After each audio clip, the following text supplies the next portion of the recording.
Hello दोस्तों, कैसे हैं आप सब। मैं आराधना यादव अनुपम ज्ञान 24 आवर्स चैनल में आप लोगों का स्वागत करती हूं। आज मैं जीन पियाजे के संज्ञानात्मक विकास सिद्धांत के ऊपर सभी पॉइंट्स लेकर आई हूं, जो 10 मिनट में ही आपको बहुत अच्छे से समझ में आने वाला है। तो वीडियो के लास्ट तक बने रहिए, और अगर हमारी वीडियो आपको पसंद आए तो लाइक कर दीजिए, शेयर कर दीजिए और चैनल को सब्सक्राइब कर लीजिए दोस्तों। तो ठीक है, चलिए बिना देरी के स्टार्ट करते हैं। जीन पियाजे का संज्ञानात्मक विकास का सिद्धांत। दोस्तों देखिए, इनके सिद्धांत में जो है मैं पॉइंट बाई पॉइंट वाइज करके आपको बताते चली जा रही हूँ। सिर्फ आपको सुनते रहिए, आप इस पर फोकस करते रहिए, एक एक वर्ड सुनते रहिए, ठीक है। चलिए, पियाजे का मानना है कि जैसे जैसे बच्चों में जैविक परिपक्वता आती है, वैसे वैसे वह वस्तुओं के बारे में अपने दिमाग में कॉन्सेप्ट बना लेते हैं। परिपक्वता क्या होती है दोस्तों? परिपक्वता मतलब ये मेच्योरिटी होती है, एक तरह से समझ लीजिए। जैसे जैसे वो मेच्योर होते जाते हैं, मेच्योर कब होते हैं? जैसे जैसे उनकी एज बढ़ती है, एज के अकॉर्डिंग वो अपनी मेच्योरिटी को प्राप्त होते जाते हैं, परिपक्वता उनमें आती जाती है, ठीक है। नंबर 1 है परिपक्वता यानी मेचुरेशन, ठीक है। आनुवांशिक रूप से बायोलॉजिकल चेंज होना परिपक्वता कहलाता है। आनुवांशिक रूप से बायोलॉजिकल चेंजेज होना जो होता है दोस्तों, वही परिपक्वता है, ठीक है। यह हेरिडिटी से रिलेटेड होता है। हेरिडिटी मतलब आनुवांशिक होता है, यह आनुवांशिकता से जुड़ा हुआ होता है। बिना आनुवांशिकता के तो किसी का जन्म ही नहीं हो सकता, कोई बच्चा बन ही नहीं सकता। बच्चे जो है पेट से जब बनना शुरू होते हैं तभी से उनमें आनुवांशिक गुण माता पिता के जो रहते हैं, हेरिडिटी जो रहती है वो उनके अंदर कूट कूट के भरी रहती है, ठीक है।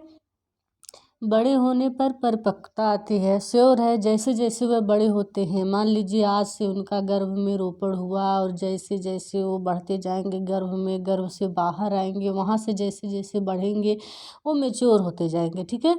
तो मेच्योरिटी जो है, परिपक्वता जो है वो बड़े होने पर आती है। पियाजे के अनुसार बच्चे सक्रिय ज्ञान निर्माता तथा नन्हे वैज्ञानिक हैं। ये दोस्तों बहुत इम्पॉर्टेंट है। बच्चा क्या है? नन्हा वैज्ञानिक है। वो जो है अपने ही भाषा में किसी भी चीज़ का निर्माण करता है, फिर उसे तोड़ता फुड़ता है। वो एक नन्हा वैज्ञानिक है, उसे कुछ नहीं मालूम रहता है, ठीक है। जो संसार के बारे में अपने सिद्धांतों की रचना करते हैं, संसार क्या है, कैसे है, वो अपने अकॉर्डिंग सोचते हैं और रचना करते हैं। इसीलिए बच्चों को क्या कहा गया है? नन्हा वैज्ञानिक कहा गया है। बहुत अच्छा वर्ड ये है जो जीन पियाजे महोदय ने दिए हैं, ठीक है। बच्चे वातावरण में क्रिया करके बढ़ते हैं, वातावरण में क्रिया करते हैं तभी बढ़ते हैं। और पियाजे के अनुसार बच्चे बड़ों की सोच से अलग होते हैं। जैसे हम लोगों की सोच जो रहेगी, हम लोग अब मेच्योर हो चुके हैं, परिपक्वता हम लोगों के अंदर आ चुकी है, तो हम लोगों की सोच से डिफरेंस रहेगी बच्चों की सोच। हम लोगों जैसी बच्चों की सोच नहीं रहेगी। बच्चे की सोच हमसे बिल्कुल डिफरेंस रहेगी, वो अपने अकॉर्डिंग सोचेगा, ठीक है। तभी यहाँ उसको नन्हा वैज्ञानिक कहा गया है दोस्तों। चलिए सेकंड पॉइंट देखते हैं। अनुकूलन, एडाप्टेशन। वातावरण के अनुसार अपने आप को ढालना अनुकूलन कहलाता है। अपने आप को ढालना किसके अनुसार? वातावरण के अनुसार। एडाप्टेशन कहलाता है, अनुकूलन कहलाता है। जैसे मान लीजिए ये किसी में भी हो सकता है, ठीक है, कोई भी प्राणी में हो सकता है। जैसे मान लीजिए कि मेढक है, वो जल में रहता है, जल में रहता है। कभी कभी वो जल में ना रहकर स्थल पर आ जाता है, ठीक है। तो जल में जिस तरह रहता है, जल में ना रहकर जब वो स्थल पर आता है तो अपने आप को अनुकूलित कर लेता है। मतलब हम स्थल पे रह रहे हैं तो स्थल के अकॉर्डिंग हमें जो है पानी में, जैसे मैं गलफड़े से सांस लेता था, फेफड़े में जाते थे, तो हमें यहाँ फेफड़े से सांस लेना पड़ेगा।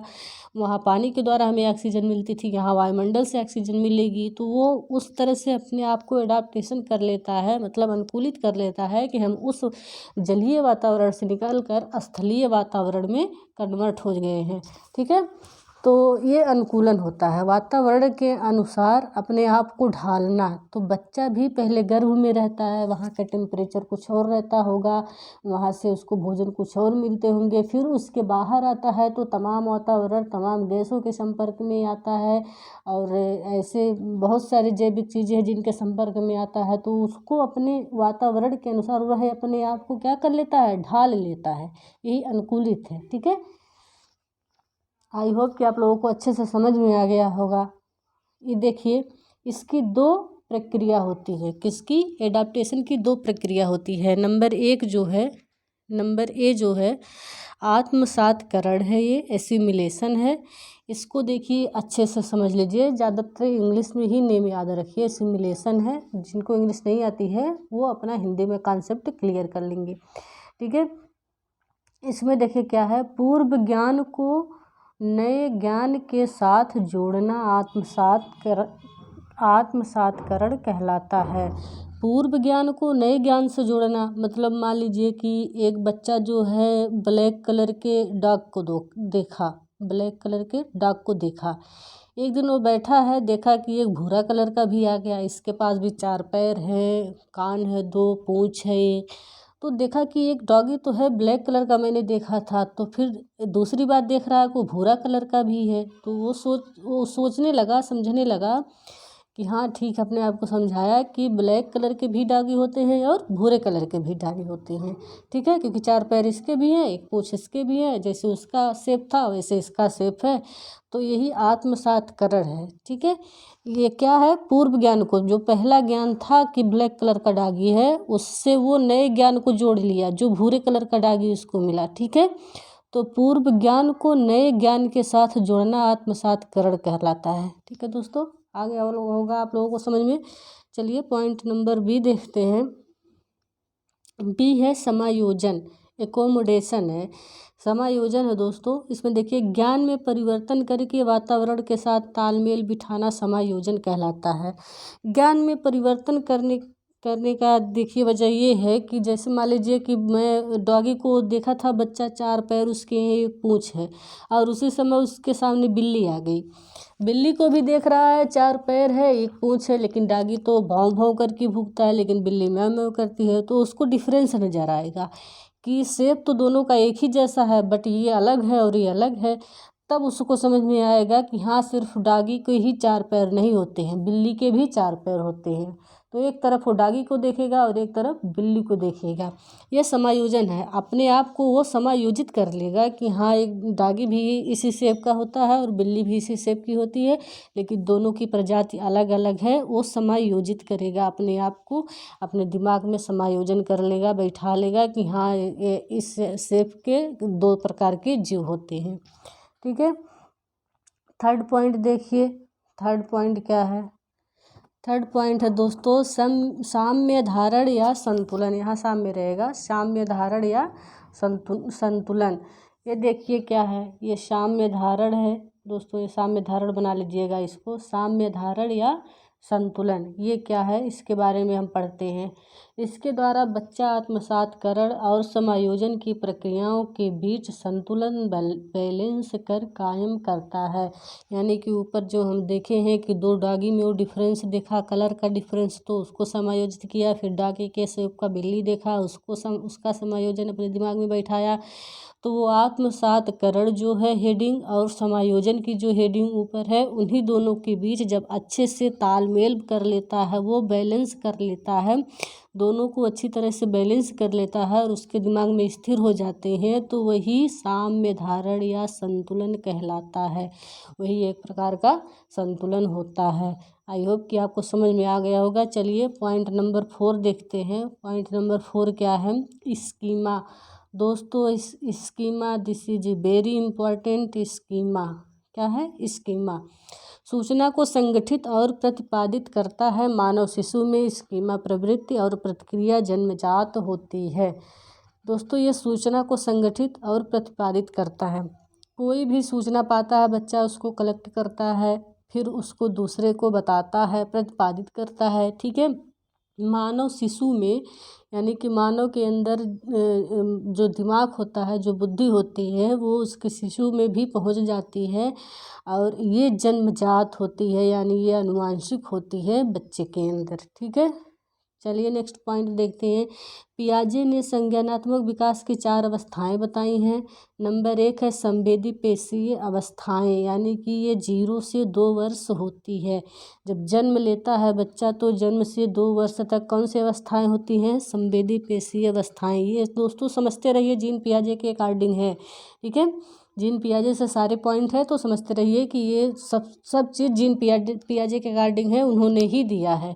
इस अवस्था में बच्चा अपने ज्ञानेंद्रियों के माध्यम से सीखता है, उसके अंदर जो ज्ञानेंद्रियाँ रहती हैं उससे सब चीज़ का ऑब्जर्वेशन करता है, सीखता है। इसमें वस्तु स्थायित्व का गुण आ जाता है, यानी बच्चा अपने दिमाग में वस्तुओं की छाप बनाना शुरू कर देता है, जिससे वह छिपी हुई वस्तु को भी ढूंढ लेता है। ठीक है, बच्चा अगर किसी गाड़ी की चाबी देखा है या कोई बॉटल देखा है तो उसके दिमाग में उसकी इमेज बन जाती है, भले ही उस टाइम उसको याद ना रहे, लेकिन जब उस चीज़ की ज़रूरत पड़ेगी हम उससे पूछेंगे तो ढूंढ कर चाहे जहाँ से घर में से ला के हमको दे देगा। ठीक है, तो संवेदी यानी उसकी जो ज्ञानेंद्रिय के माध्यम से ज्ञान सीखता है वो इसी अवस्था में आता है, 0 से 2 वर्ष तक। ठीक है, नेक्स्ट पॉइंट देख लीजिए, पूर्व संक्रियात्मक अवस्था। पूर्व संक्रियात्मक अवस्था में यह क्रिया करने से पहले की अवस्था है। इसमें बच्चा सामने आने वाली चीज़ों को देख पाएगा, समझ पाएगा, लेकिन कोई क्रिया नहीं कर पाएगा। जैसे अगर कोई गाड़ी चला रहा है तो बच्चा देखेगा, कहेगा हाँ गाड़ी चला रहा है ये आदमी, ये गाड़ी चल रही है, बाइक चल रही है, लेकिन वो बच्चा उसको थोड़ी चला पाएगा, नहीं चला पाएगा। तो बच्चा सब चीज़ को देखेगा, ये मम्मा है, ये पापा है, सबको समझेगा, लेकिन कुछ कर नहीं पाएगा। ठीक है, तो मतलब समझ लीजिए कि वो छोटा बच्चा रहता है। इस स्टेज में बच्चा प्रतीकों का प्रयोग करने में निपुण हो जाता है। कोई भी प्रतीक रहेगा वो समझ जाएगा देख कर कि ये फला चीज़ है। ठीक है, उसमें वो निपुणता हासिल कर लेता है। अगर मनुष्य का फिगर बना के दे दिया जाएगा वो समझ जाएगा ये मनुष्य है, और डॉगी का फिगर बना के दिया जाएगा तो समझ जाएगा ये डॉगी है। ठीक है, यानी कि वो समझ जाता है, उसके अंदर इतना जो है समझ आ जाती है। जैसे साइकिल शब्द सुनकर उसके माइंड में साइकिल की एक इमेज बन जाती है। इस अवस्था में लक्ष्य निर्देशित व्यवहार की क्षमता आ जाती है। दोस्तों देखिए, जैसे बाइक का नाम सुना, साइकिल का नाम सुना तो उसके दिमाग में बाइक का इमेज बन जाएगा, साइकिल का इमेज बन जाएगा, बस का नाम सुनेगा तो बस का इमेज बन जाएगा। ठीक है, ये सब होती हैं, ये लक्ष्य निर्देशित व्यवहार की क्षमता आ जाती है बच्चे में इस अवस्था में, पूर्व संक्रियात्मक अवस्था में। ठीक है, नेक्स्ट पॉइंट देखिए क्या है, अपकेंद्रित यानी कि अपकेंद्रित ईगोसेंट्रिज्म है। जब बच्चा यह सोचना शुरू कर देता है कि जो कर रहा है, सोच रहा है, वह सब सही है, तो वह अपकेंद्रित होता है, मतलब अपने ऊपर होता है, अकेंद्रित होता है। और नंबर बी है जीववाद। जब बच्चा सजीव और निर्जीव में अंतर नहीं कर पाता है तो ऐसी प्रक्रिया जीववाद कहलाती है। जब बच्चा छोटा रहेगा तो उसको थोड़ी पता रहेगा क्या सजीव है क्या निर्जीव है। जैसे मान लीजिए बच्चा कोई जा रहा, उसको दरवाजे से चोट लग गई तो वो रोने लगेगा, तो उसकी माँ दरवाजे को पीटती है, तो बच्चा सोचता है कि हाँ ये दरवाज़ा हमें मारा था और मेरी माँ इसको मार रही है। लेकिन उस बच्चे को ये नहीं पता है कि ये दरवाज़ा निर्जीव है, इसको चोट वोट नहीं लगेगी।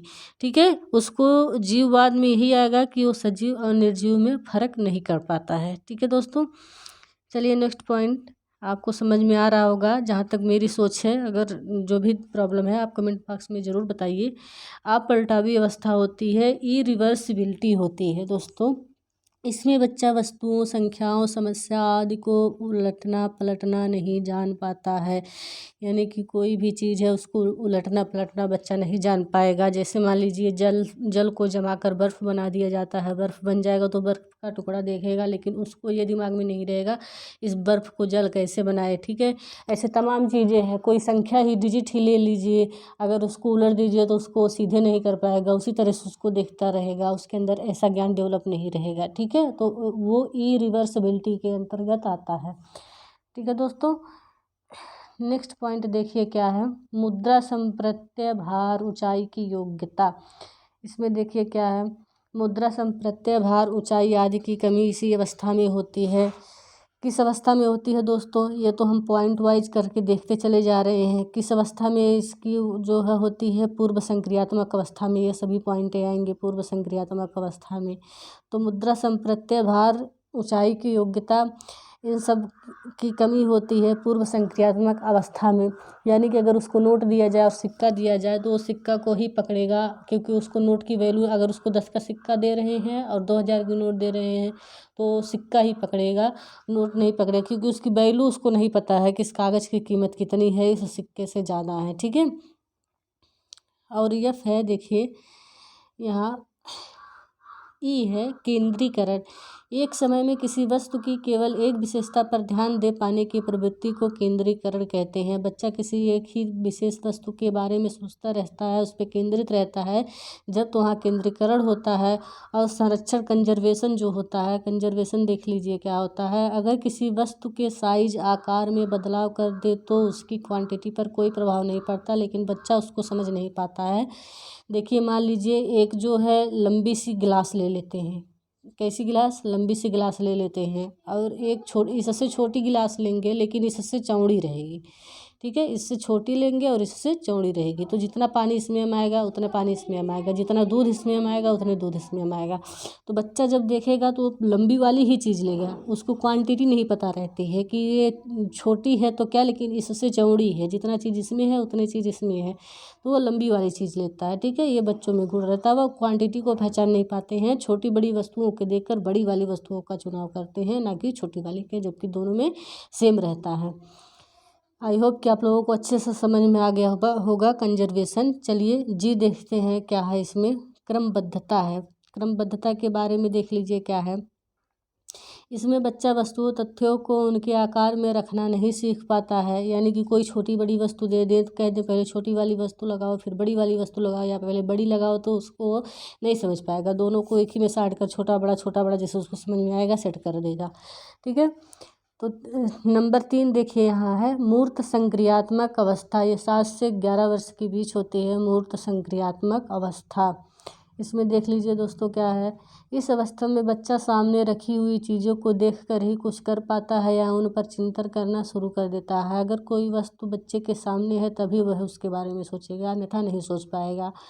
इस अवस्था में आप पलटाव, जीववाद, मुद्राभास, संरक्षण, क्रमबद्धता, यानी कि ऊपर जो हम लोग पढ़े हैं योग्यता आदि कॉन्सेप्ट का गुण आ जाता है, वो सभी आ जाते हैं। उस सबसे बच्चा गुजरा हुआ रहता है, यानी कि उसके अंदर वो सब गुण आ जाते हैं 7 से 11 वर्ष की आयु में। नंबर 4 है औपचारिक संक्रियात्मक अवस्था।